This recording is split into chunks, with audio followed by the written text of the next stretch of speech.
To President Trump imposing new tariffs on Brazil, and this time he's making it personal. Yesterday, the president announcing a 50% import tax, citing the trial of former Brazilian President Jair Bolsonaro, who faces charges of trying to overturn his election loss in Brazil. Joining us now is Bullitt Capital Finance expert Gerson Gibbs. All right, let's talk about these tariffs again. Here we go again, this time 50% to Brazil. What does this mean?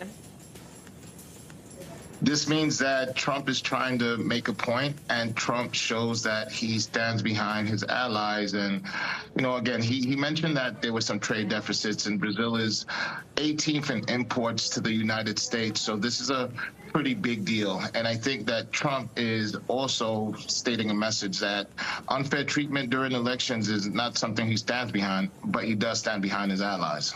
Yeah, Gerson, let's talk at large about these tariffs, because when they were first announced back in April, it was doomsday, right? The market crash that was being seen, and this is just going to be absolutely terrible for the U.S. economy.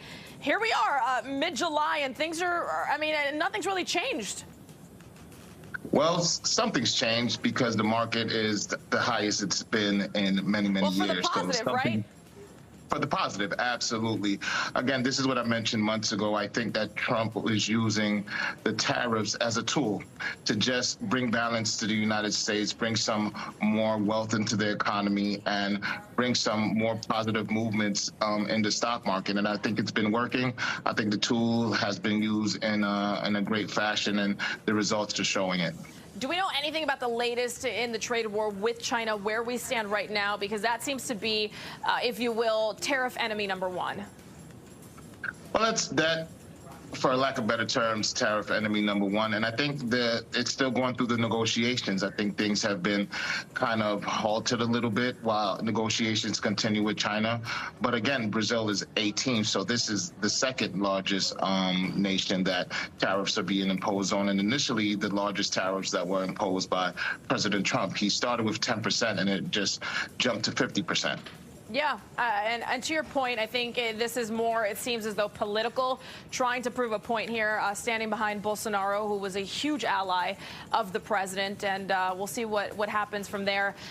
Good to see you, Gerson, and to your point, the market seems to be robust right now, and everything that was predicted in April has yet to come to fruition here in July, and still no change from the Fed here. Do you foresee any changes coming towards the last quarter of the year? I think there could possibly be a change, just because there's been so much positivity in the markets because of Trump's initial imposing of tariffs. So I think that the Feds might take that into consideration and make the changes that he requires, because so far things seems like they've been working for the positive with regard to Trump's approach. All right, we'll wait and see. I know he would like to see that. We'll see what Jay Powell says. In the meantime, thank you, Gerson. When we come